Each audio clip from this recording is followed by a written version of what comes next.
હું નાહવા માટે મારા રૂમમાં બાથરૂમમાં ગઈ. થોડા સમયમાં મને એવું લાગ્યું કે કોઈ મને જોઈ રહ્યું છે. શરૂઆતમાં મને લાગ્યું કે મારી બહેન હશે, પણ અચાનક જ મારી નજર રૂમના બારીના વેન્ટિલેટર પર પડી. ત્યાં કોઈ સાયાની જેમ છેડો દેખાયો અને મને ખાતરી થઈ ગઈ કે કોઈ મને છુપાઈને જોઈ રહ્યું હતું. મેં તરત જ મારા કપડાં પહેર્યા અને ઝડપથી દીદીના રૂમમાં ગઈ. હું મારા રૂમમાં પાછી આવવા લાગી તો મારી નજર દીદીના સસરા પર પડી, જે બહારથી પાછા આવીને પોતાના રૂમમાં જઈ રહ્યા હતા. દીદી તો કહેતી હતી કે તેમના સસરા બીમાર છે અને તેઓ રૂમમાંથી બહાર જ નથી નીકળતા. તો પછી તેઓ આટલી રાતે બહાર શું કરી રહ્યા હતા? મારા બાથરૂમના બારીની પાછે ક્યાંક તે દીદીના સસરા તો નહોતા ને? પછી એક રાતે અચાનક લાઇટ ગઈ. તે સમયે કોઈએ મને સ્પર્શ કરવાનો પ્રયાસ કર્યો અને તેણે અંધારામાં આખી રાત મારી સાથે. અમે બે બહેનો હતી અને મારી મોટી બહેન રશ્મિના લગ્નના સમયે હું ફક્ત 100 વર્ષની હતી. અમારી બંને બહેનોની ઉંમરમાં ખૂબ મોટો ફરક હતો, પણ દીદી મારી એકલી બહેન હતી. તેથી લગ્ન સમયે હું રડતા રડતા બહુ ખરાબ હાલતમાં હતી.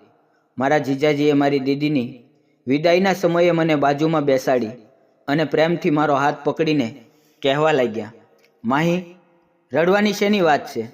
તારે જ્યારે મન થાય ત્યારે અમારા ઘરે આવી જજે. તેમની આ વાત સાંભળીને હું ખુશ થઈ ગઈ. દીદીના લગ્ન બીજા શહેરમાં થયા હતા. જીજાજી કહેવા લાગ્યા કે જ્યારે પણ તું તારી બહેન પાસે આવશે ત્યારે હું તને પોતે મારા શહેરમાં ફરીને બતાવીશ. દીદી તો વિદાય લઈને જતી રહી, પરંતુ મારા દિલમાં આ ઈચ્છા જાગી ગઈ હતી કે હું ક્યારે મારી બહેનના ઘરે જઈશ અને ઘણો આનંદ કરીશ.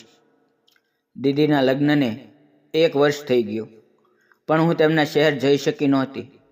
આખા 1 વર્ષ પછી દીદી અમારા ઘરે મુલાકાતે આવી હતી અને રાજીવ જીજાજી પણ સાથે જ આવ્યા હતા. તેઓ ખૂબ જ સારા અને પ્રેમાળ રીતે વાત કરતા હતા. જેટલો સમય તેઓ અમારા ઘરે રહ્યા, તેઓ સતત મારી આજુબાજુ રહેતા અને મારું ખૂબ જ ધ્યાન રાખતા. તેઓ મારા માટે ઘણી બધી ગિફ્ટ લાવ્યા હતા. મારો કોઈ ભાઈ નહોતો, તેથી મને તેના પ્રત્યે આકર્ષણ થવા લાગ્યું. 1 અઠવાડિયું અમારે સાથે વિતાવીને દીદી પાછી પોતાના સસુરાલ ગઈ. 2 મહિના પછી ફરીથી દીદીનો ફોન આવ્યો. તેણે જણાવ્યું કે તે ગર્ભવતી છે. આ સમાચાર સાંભળીને હું અને મમ્મી પપ્પા ખૂબ જ ખુશ થઈ ગયા.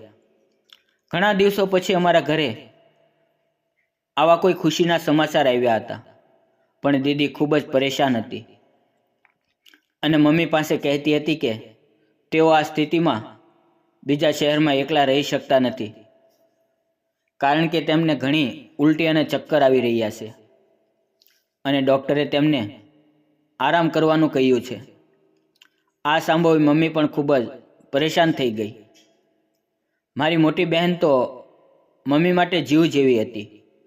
મમ્મીએ તેને અમારા ઘરે આવવા માટે કહ્યું તો તે કહેવા લાગી કે રાજીવ તો તેમને છોડવા તૈયાર જ નથી અને ડૉક્ટરે લાંબી મુસાફરી કરવા માટે ના કરી છે. જો દીદી આવી જાય તો રાજીવ જીજાજી અને તેના પપ્પાને ઘણી સમસ્યા થશે. આમ પણ આ તો 2 મહિનાની વાત નહોતી, હજી તો આખા 9 મહિના બાકી હતા. દીદીની વાત સાંભળી મમ્મીએ કહ્યું, તું ચિંતા ના કર, હું માહીને તારી પાસે મોકલી દઉં છું. બહેનના આવવાથી તું પણ ખુશ થશે અને તે તારા ઘરના કામકાજમાં પણ મદદ કરી શકશે. મમ્મીની આ વાત સાંભળીને દીદી ખૂબ જ ખુશ થઈ ગઈ અને કહેવા લાગી, માહીને એકલી ન મોકલશો. મેં રાજીવને કહ્યું છે તે તેને લઈ જવા આવશે. હું તો ઘણા સમયની આ તકની રાહ જોઈ રહી હતી અને ઘણી વખત પ્રાર્થના પણ કરી હતી. આથી તરત જ ખુશી ખુશીમાં મેં પોતાનો સામાન બાંધવા માંડ્યો. મોસાણી બનવાની ખુશી જ કંઈક અલગ હોય છે. 3 દિવસ બાદ જ જીજાજી મને લેવા માટે આવ્યા અને હું તેમની સાથે મારી બહેનના ઘરે બીજા શહેરમાં આવી ગઈ. દીદીના સાસરિયામાં ફક્ત એક સસરા અને જીજાજી જ હતા, એટલે મને અહીંયા રહેવામાં કોઈ મુશ્કેલી થવાની નહોતી, કોઈ ઝંઝટ નહોતી. દીદી મને જોઈને ખૂબ જ ખુશ થઈ ગઈ. તેને પહેલેથી જ મારી પસંદગીનું ભોજન તૈયાર રાખ્યું હતું. મને રહેવા માટે પોતાનું સામેવાળો રૂમ પણ આપ્યો હતો. દીદીના સસરાને પ્રણામ કરવા હું તેના રૂમમાં ગઈ તો તેમનું વર્તન કંઈક મને અજીબ લાગ્યું. તો બિછાનામાં પગ પર પડેલા હતા, બીમાર માણસ હતા. મને જે તેઓ અજીબ વાતો કરવા લાગ્યા જે મારી સમજની બહાર હતી. દીદીએ મારો હાથ પકડીને મને રૂમની બહાર લઈ ગઈ અને કહેવા લાગી કે તેમના સસુર ઘણા વર્ષથી બીમાર છે, એટલે તેઓ ઘણીવાર આવી વાતો કરે છે. આગળથી તેમના રૂમમાં જવાની જરૂર નથી. તેણે કહ્યું દીદીના સસુર તેમના લગ્નમાં પણ આવ્યા નહોતા. રાજીવનો સંબંધ પપ્પાના એક મિત્રે દીદી સાથે કરાવ્યો હતો. મારી આ તેમની સાથે પહેલી મુલાકાત હતી અને સચ્ચાઈ તો એ હતી કે તેમને મળીને હું ખૂબ જ ડરી ગઈ હતી. મને દીદીના ઘરે 3 દિવસ થઈ ગયા હતા અને હું બીજી વાર તેમના સસરાના રૂમમાં નહોતી ગઈ. જીજાજી મારું ખૂબ જ ધ્યાન રાખી રહ્યા હતા અને દીદીની તબિયત ઠીક ન હોવાથી તે વધારે પલંગ પર જ આરામ કરતી. આખું ઘર મેં સંભાળી લીધું હતું. પણ પછી એક દિવસ કંઈક એવું બન્યું કે મારા રોમાંચના રૂવાડા ઊભા થઈ ગયા. રાત્રે ભોજન પછી રસોડું સાફ કરીને હું મારા રૂમમાં આવી તો મેં વિચાર્યું કે નાહી ધોઈને સૂઈ જાઉં. ગરમી ખૂબ જ વધારે હતી. હું નાહવા માટે મારા બાથરૂમમાં ગઈ. થોડા જ સમયમાં મને એવું લાગ્યું કે કોઈ મને જોઈ રહ્યું છે. શરૂઆતમાં મને લાગ્યું કે મારી બહેન હશે, પણ અચાનક જ મારી નજર રૂમના બારીના વેન્ટિલેટર પર પડી. મારી સાથે શું થયું? હું બેચેન થઈ ગઈ. ત્યાં કોઈ સાયાની જેમ શેડો દેખાયો અને મને ખાતરી થઈ ગઈ કે કોઈ મને છુપાઈને જોઈ રહ્યું હતું. આ વાતે મને ખૂબ જ ડર લાગ્યો. મેં તરત જ મારા કપડાં પહેર્યા અને ઝડપથી બારણું ખોલીને ભાગતી બહાર નીકળી ગઈ. હું દીદીના રૂમમાં પહોંચી તો ત્યાં દીદી અને જીજાજી આરામથી એકસાથે સૂતા હતા. મને જાતે જ લાજ લાગી. જીજાજી બેડ પરથી ઊભા થયા અને કહેવા લાગ્યા, અંદર આવી જા. માહી બારણે કેમ ઊભી છે? મને સમજાતું નહોતું કે શું કરવું જોઈએ. હું તેમને કેવી રીતે કહું કે વેન્ટિલેટર પર મને કોઈનો છાંયો અહેસાસ થયો છે. આથી હું એમની સામે નિર્દોષ વાત બનાવીને કહી દીધું કે હું દીદી પાસે દૂધ વિશે પૂછવા આવી હતી. દીદી કહેવા લાગી, તું જઈને આરામ કર. હવે બાકી જે પણ કામ હશે હું રાજીવને કહીને કરાવી દઈશ. હું મારા રૂમમાં પાછી આવવા લાગી તો મારી નજર દીદીના સસરા પર પડી, જે બહારથી પાછા આવીને પોતાના રૂમમાં જઈ રહ્યા હતા.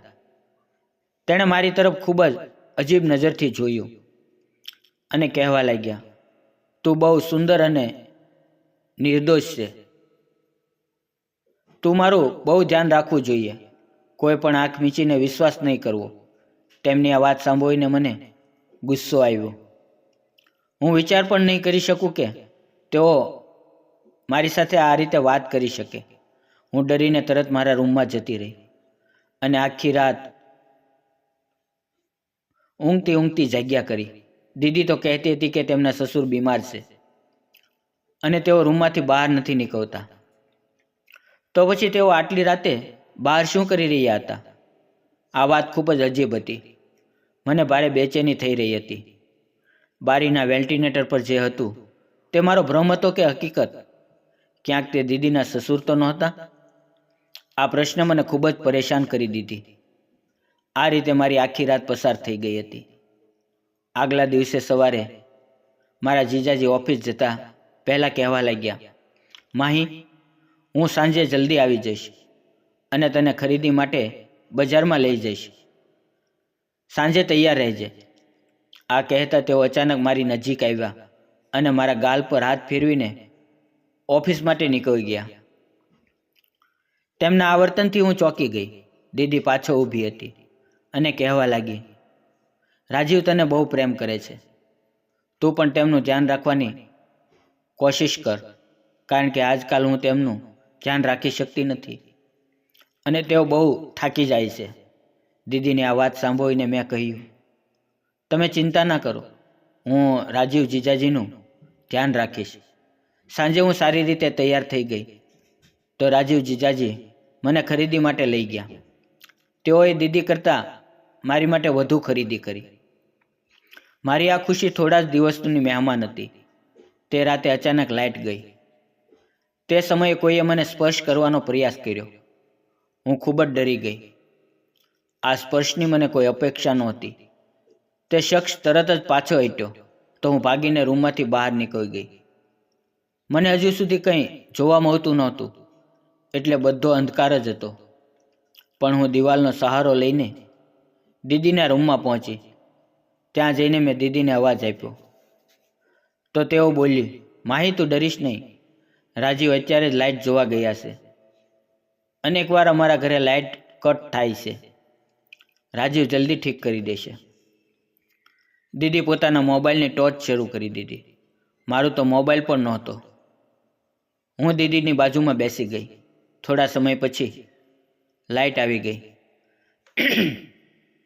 દીદી મજાકમાં બોલી, તું બહુ પાગલ છે, જરા અંધકારથી જ ગભરાઈ ગઈ. મારા ખ્યાલોનું કેવી રીતે ધ્યાન રાખીશ? દીદીની આ વાત સાંભળીને મેં કહ્યું, અંધકારથી નહીં, મારા રૂમમાં કોઈ હાજર હતું એટલે હું ડરી ગઈ હતી. મારી આ વાત સાંભળી દીદી જોર જોરથી હસવા લાગી. રાજીવ તો મારા રૂમમાં હતા અને મારા સસુર તો રૂમમાંથી બહાર જ નથી નીકળતા. અંધકારમાં તું ડરી ગઈ, બાકી કોઈ વાત નથી. મને સમજમાં નહોતું આવતું કે હું દીદીને કેવી રીતે વિશ્વાસમાં લઉં. જો જીજાજી દીદીની સાથે હતા તો પછી મારે રૂમમાં કોણ હતું? પહેલાં વેન્ટિલેટર પર દેખાતો છાંયો અને હવે રૂમમાં કોઈની હાજરીનો અહેસાસ. આ બધાથી હું ખૂબ જ ડરી ગઈ હતી. મારા મનમાં વારંવાર દીદીના સસુરનો વિચાર આવતો રહ્યો. લાઇટ ઠીક કરીને જીજાજી રૂમમાં આવ્યા તો મારો ચહેરો જોઈને બોલ્યા, જુઓ, મેં પહેલાં જ કહ્યું હતું કે આ અંધકારથી ડરી જશે. તું પણ તેની પાસે જા. આના પર દીદી જીજાજીને કહી રહી હતી, અંધકાર બહુ જ હતો તો હું પડી જાઉં તેમ હતું. મને શું ખબર કે તે આટલું ડરી જશે. મેં તેમને કહ્યું કે તમે ચિંતા ન કરો, હું ઠીક છું અને હવે હું મારી રૂમમાં જઈને ઊંઘી જાઉં છું. હું દીદીને વધારે પરેશાન કરવા નથી માંગતી. મમ્મીએ પણ કહ્યું હતું કે ડૉક્ટરે દીદીને તણાવ લેવા માટે મનાઈ કરી છે. હું ધીમે ધીમે મારા રૂમમાં પાછી આવી. ડરતા ડરતા મેં બારણું બંધ કર્યું અને પલંગ પર સૂઈ ગઈ. ઊંઘ મને આવતી નહોતી. હું વિચારી રહી હતી કે કોઈ બહાને હું ઘરે પાછી જાઉં. જે પણ હતું મારો ભ્રમ નહીં. મને પૂરી ખાતરી થઈ ગઈ હતી કે કોઈ તન્હાઈનો પૂરો ફાયદો ઉઠાવવા માંગતું હતું. આગલા દિવસે જીજાજી કાંઈ કામથી થોડા સમય માટે બપોરે ઓફિસમાંથી ઘરે પાછા આવ્યા. તે સમયે દીદી દવા ખાઈને પોતાના રૂમમાં ઊંઘી રહી હતી. હું રસોડામાં ભોજનની તૈયારીઓ કરી રહી હતી. રાજીવ જીજાજી રસોડામાં જ આવી ગયા અને મને પાછળથી પકડીને પોતાની બાહોમાં કસડી દીધી. મને તેમના આ વર્તનથી જરાય અપેક્ષા ન હતી. હું હડબડાતી મારી જાતને છૂટાવવાની કોશિશ કરવા લાગી. મારો અવાજ મારા ગળામાં જ અટકાઈ ગયો અને હું કંઈ બોલી પણ શકી નહોતી. પણ રાજીવ તો મને છોડી દેવાના બદલે વધુ જકડી રહ્યા હતા અને કહેવા લાગ્યા, તું એટલી સુંદર છે કે તારી તરફથી આંખ જ અટતી નથી. હું કોઈક રીતે છૂટા પડીને કિચનમાંથી ભાગવા લાગી તો રાજીવ જીજાજી કહેવા લાગ્યા, તું તો નહાતી વખતે પણ ખૂબ જ સુંદર લાગતી હતી. મારા મોબાઈલમાં તારો વિડીયો છે. જીજાજીના આ શબ્દો સાંભળી મારી તો જાણે શ્વાસ જ અટકી ગઈ. હું કલ્પના પણ કરી શકતી નહોતી કે તે આટલો નીચ માણસ હશે. મારે આ બધું કેમ સહન કરવું? તેઓ મારો હાથ પકડવા આગળ વધ્યા. હું ભાગીને મારા રૂમમાં જતી રહી. મેં બારણું લોક કર્યું અને ડરથી કાપતી રહી. રાજીવ જીજાજીનું તે દ્રશ્ય મેં પહેલાં ક્યારેય નથી જોયું. હું તો તેમને ભાઈ સમાન માનતી હતી, પરંતુ તેઓ મારી ઇજ્જતના દુશ્મન નીકળ્યા. કેવી રીતે અને ક્યારે તેમણે મારી પર નજર બગાડી હતી, જેનું મેં ક્યારેય ધ્યાન પણ નહોતું આપ્યું. જીજાજી ફક્ત થોડા સમય માટે ઘરે આવ્યા હતા. પછી તેઓ ઓફિસ પાછા ગયા. મેં મનમાં નક્કી કર્યું કે હવે હું અહીંયા એક ક્ષણ પણ નહીં રોકાઉં. સાંજે જ્યારે દીદી પોતાના રૂમમાંથી ઉઠીને મારી પાસે આવી તો મારા રડતા રડતા આંખો સૂજી ગઈ હતી. તે ચિંતાથી પૂછવા લાગી, કંઈ થયું છે? તું આટલું કેમ રડી રહી છે? મેં દીદી પાસે સત્ય છુપાયું, કારણ કે તેની હાલત એવી નહોતી કે હું આટલી મોટી વાત કહી શકું. રડતા રડતા મેં ફક્ત એટલું જ કહી દીધું કે મને મમ્મી પપ્પાની બહુ યાદ આવી રહી છે અને હું ઘરે જવા માંગુ છું. હું મારી આ વાત સાંભળી દીદીએ મને ગળે લગાવી અને કહ્યું, આટલી નાની વાત પર તું રડતા રડતા આંખો સૂજાવી દીધી છે. તું ચિંતા ન કર, હું સાંજે તને રાજુ સાથે પાછી મોકલી દઈશ. હું તો જીજાજી સાથે એક શહેરથી બીજું શહેર પાર કરવાનો વિચાર કરતાં જ ડરી ગઈ. મેં દીદીને કહ્યું કે દીદી, પપ્પા મને લેવા માટે આવશે. દીદી કહેવા લાગી, બરાબર છે, આ રીતે હું પણ પપ્પાને મળી શકીશ. દીદીની આ વાત સાંભળીને હું ખુશ થઈ ગઈ. જેમ દીદી મારી બાજુથી ઉઠીને પોતાના રૂમમાં ગઈ તો જોરદાર ચીસ પાડતા પડી ગઈ. હું તરત જ તેની તરફ ભાગી તો જોયું કે દીદી પલંગ પાસે પડી છે અને પોતાનું પેટ પકડીને ખૂબ જ સીંચો કરી રહી છે. મેં દીદીને ઉઠાવીને પલંગ પર બેસાડી. તેની હાલત મને બિલકુલ ઠીક નહોતી લાગતી. મેં કહ્યું, ચાલો ડૉક્ટર પાસે જઈએ, પણ તેણે ના કહી દીધી. મારો હાથ પકડીને બોલી, માહી, તું મને છોડીને ના જા. હું આ હાલતમાં એકલી નહીં રહી શકું. આજે તું હતી જેણે મારી પાસે આવીને મને ઉઠાડી અને મારું ધ્યાન રાખ્યું, પણ તારા જવા પછી જો કંઈ થયું તો હું અને મારું બાળક તો એમ જ મરી જઈશું. દીદીની આ વાત સાંભળીને હું ખૂબ જ ચિંતામાં પડી ગઈ. મજબૂરીમાં મેં થોડા દિવસ વધુ રોકાવાનું નક્કી કર્યું. તમે ચિંતા ન કરો, હું તમારી સાથે જ છું, મેં એમ કહ્યું. મારી આ વાત સાંભળીને દીદીને ખૂબ જ ખુશી થઈ. તેણે મને ગળે લગાવી. જીજાજી પણ પાછા આવી ગયા. દીદી તેને કહેવા લાગી કે તેની તબિયત વધુ બગડી ગઈ હતી. આ સાંભળી જીજાજી પણ ચિંતામાં પડી ગયા. તેઓએ મને કહ્યું, જા તારી દીદી માટે દૂધ લઈ આવ. મારે કિચનમાં જવાનું મન નહોતું, પણ હું ગઈ. ત્યાં જીજાજી ફરી કિચનમાં આવ્યા અને મને જબરદસ્તી પકડી રાખવા લાગ્યા. તેની આ રીતે ધક્કો મારીને મેં ગુસ્સામાં કહ્યું, તમને શરમ નથી આવતી? તમારી પત્નીની હાલત ખરાબ છે અને તમે તમારી સાડી સાથે આવી હરકતો કરી રહ્યા છો. જેમ મારા માટે આ બિનસંકોચતાની વાત હતી, પણ રાજીવ માટે કંઈક અસર થયું નહીં. તેઓ જબરદસ્તી કરી રહ્યા હતા. મારી ચીખ સાંભળી દીદી અંદર આવી ગઈ.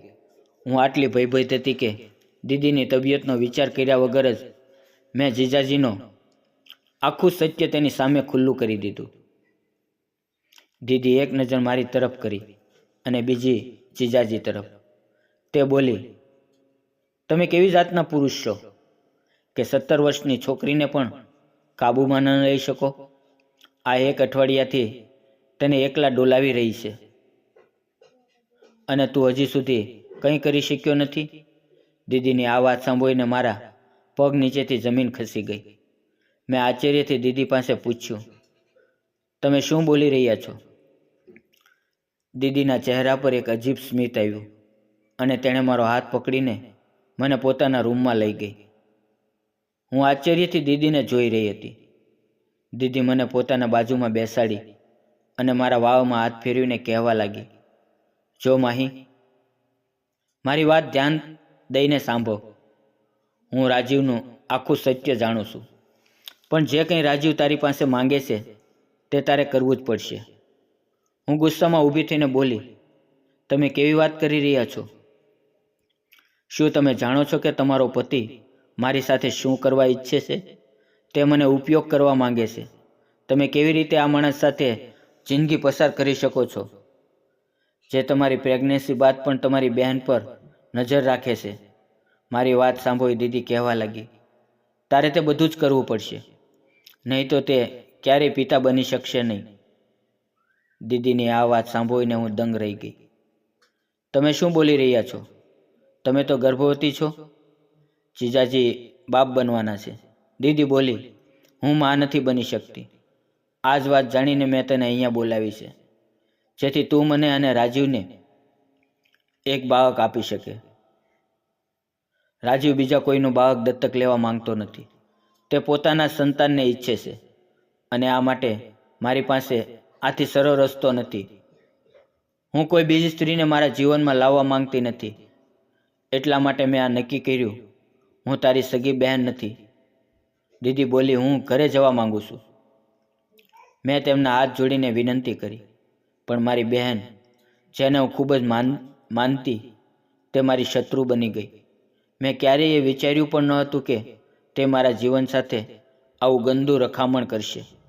મારી વાત સાંભળીને મને ધક્કો મારી અને તે મને પતિના રૂમમાં જવા ધકેલી. તે સમયે જ તેમના સસુર આવ્યા અને મને બચાવ્યો. તેણે મારી બહેન અને પોતાના પુત્રને કહ્યું કે જો કંઈ કર્યું તો તે પોલીસને બોલાવશે.